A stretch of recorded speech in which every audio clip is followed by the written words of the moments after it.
Hello and welcome, or welcome back if you've been here before. My name is Ian and this is the fifth in the series of videos that follows me as I ride my Royal Enfield Himalayan motorcycle to Bulgaria and back. This video actually covers 4 days on the road as I ride from Dvor in Slovenia to Sremska Mitrovica in Serbia and then to Vidin in Bulgaria.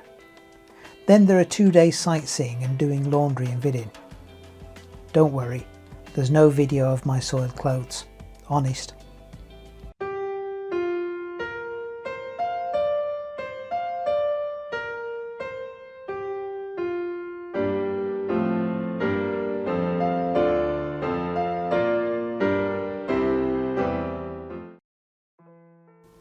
If you saw my last video, there's a link to that in the description below. You may remember that I left you in the Austrian mountains. When I arrived at Dvor, I thought that the B&B and the surrounding area was so lovely I just had to share them with you. Just as a thing, the B&B kitchen was closed on a Monday, which was the day I was there, but they said they would do some food. Well, that turned out to be homemade bread, homemade salami, olive oil from a friend's farm up the road, radish leaf soup, veal polenta and kale with salad, then coffee, schnapps and biscuits. Absolutely amazing.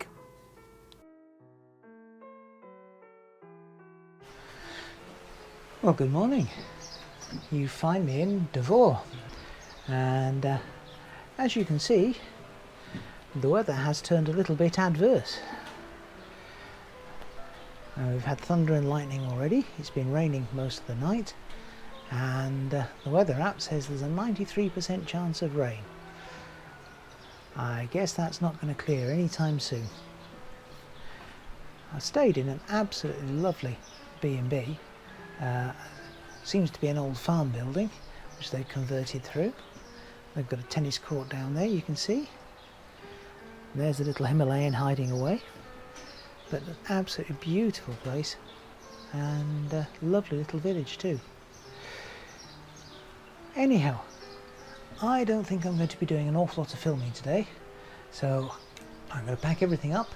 Of course, if I find something that's wonderful, I will get the cameras out and take some pictures, but expect today is going to be long and wet and not particularly pretty to look at.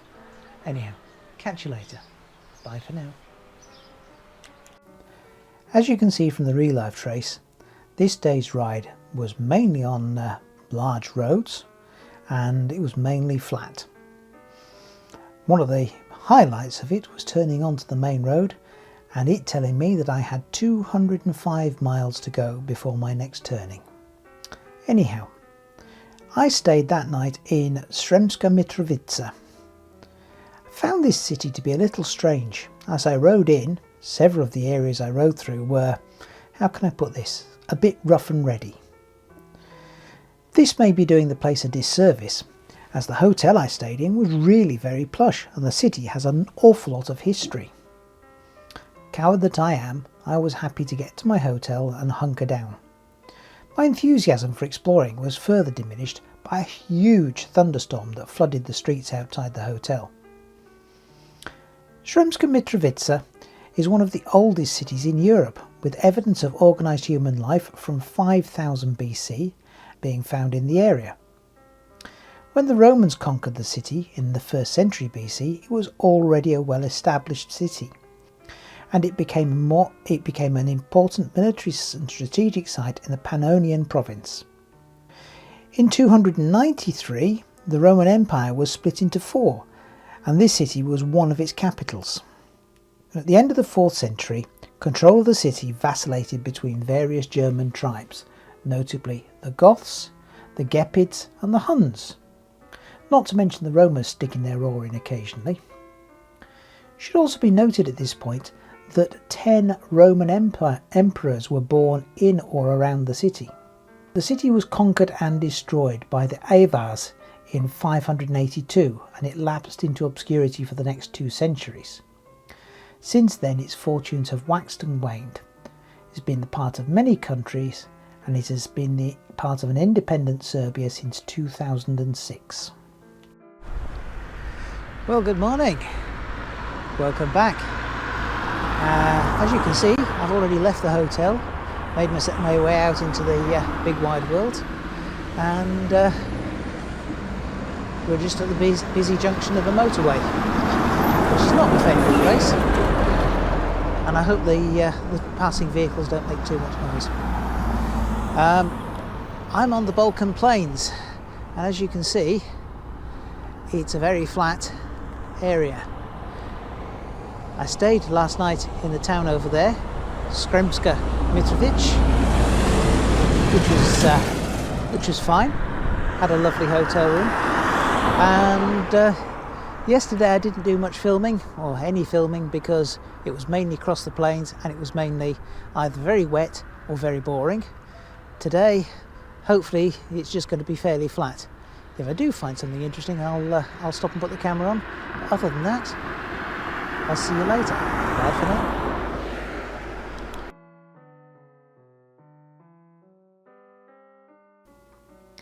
I'm sure you noticed that most of yesterday's riding was across virtually flat lands, as was the first section of today's. I was crossing an area which has been known as the Pannonian Basin, or the Carpathian Basin, or the Pannonian Plain.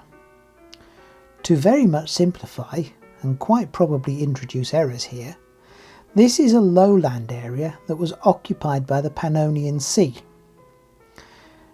The bit I was riding on roughly stretched from Zagreb to Belgrade.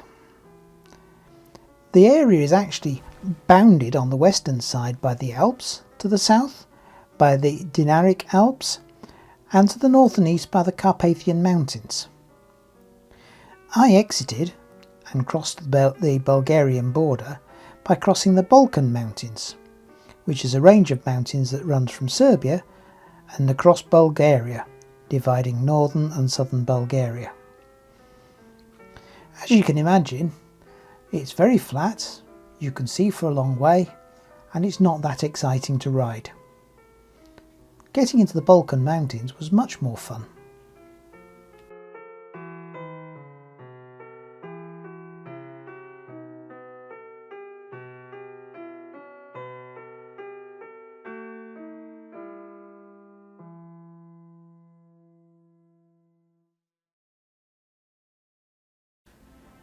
I thought you might appreciate some video of actual, bike riding. This particular bit starts just over the border in Bulgaria. I didn't video on the Serbian side due to A, laziness, B, rain showers, and C, not being sure whether it would get me into trouble. The border here is a full international border, as is the one from Croatia into Serbia. In my lifetime, the only time I've done full international borders like this has been at airports after plane journeys. Most of my long distance riding has either been done within one single country or within the Schengen area, when you pass a border, normally at nearly 60 miles an hour on a big dual carriageway. However, I've heard that videoing border crossings can be illegal, so the cameras were away until I was in Bulgaria. The main road to Vidin is not particularly exciting, but it did give me a little insight into what to expect. A wide variety. Houses ranged from minor mansions to seriously dilapidated, all apparently occupied. Vehicles from high-end, often German, luxury cars to horse and cart. Businesses also ranged from the ultra-modern high-tech to workshops that wouldn't have been out of place in the 19th century. So far, a land of contrasts. My destination was Vidin. This is a port city on the southern edge of the Danube River in the northwest of Bulgaria. The Danube, at this point, forms the border between Bulgaria and Romania. There used to be a ferry from Vidin across to Romania, but it's now been replaced by a new bridge. Well, I say new. The bridge was completed in 2013. It's called the New Europe Bridge and it connects Vidin to the Romanian town of Calafat on the opposite bank of the Danube.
Here I am arriving in Vidin, pulling over to inspect the phone to try and find out which is the best way to get to my Airbnb.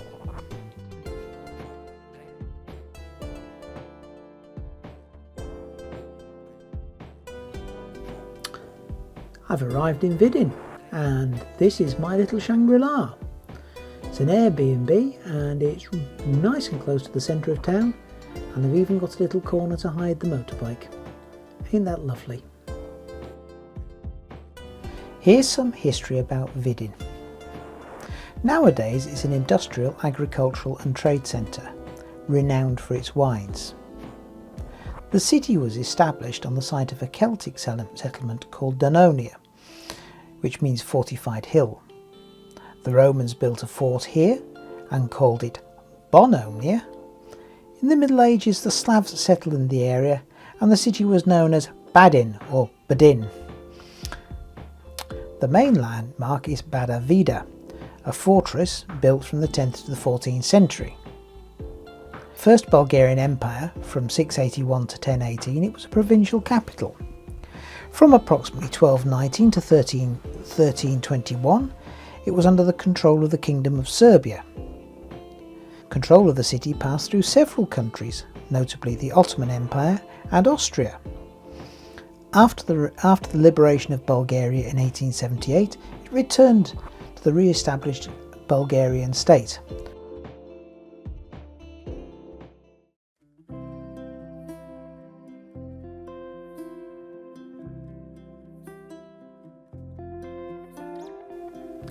One of the things I really liked about Vidin was the amount of sculpture that there was on just on display in the middle of the street. This ranged from the archetypal Soviet heroic sculptures to some much finer, much more delicate works. It was lovely to see.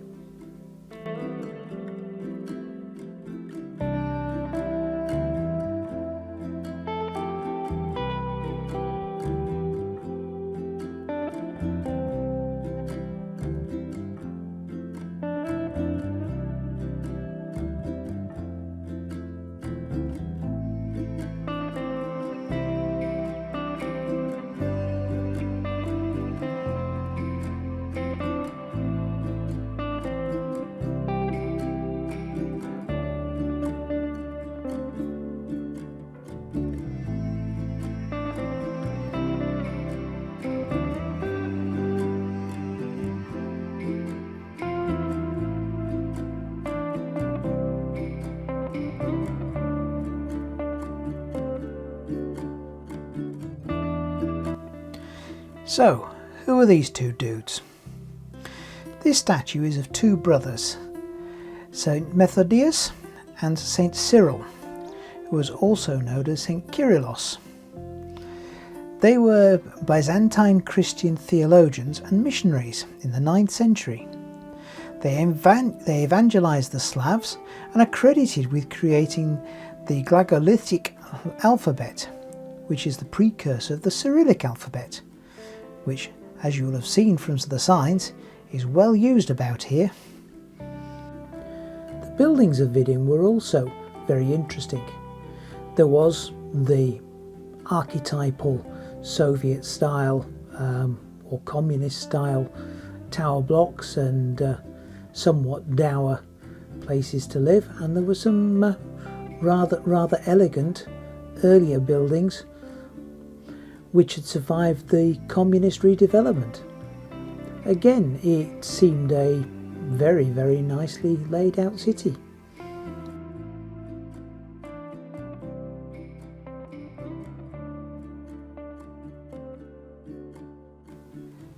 Well, I think that's all I've got for you today. I'll leave you with some video of what happened the next day as I set off and headed out along the northern edge of Bulgaria. It just remains for me to say thank you so much for watching. I hope you've enjoyed this video. If you have, please consider giving a like and also subscribing. And if you do subscribe, consider ringing the notification bell so you're made aware of next time I make another video. Thanks again for watching. Bye for now.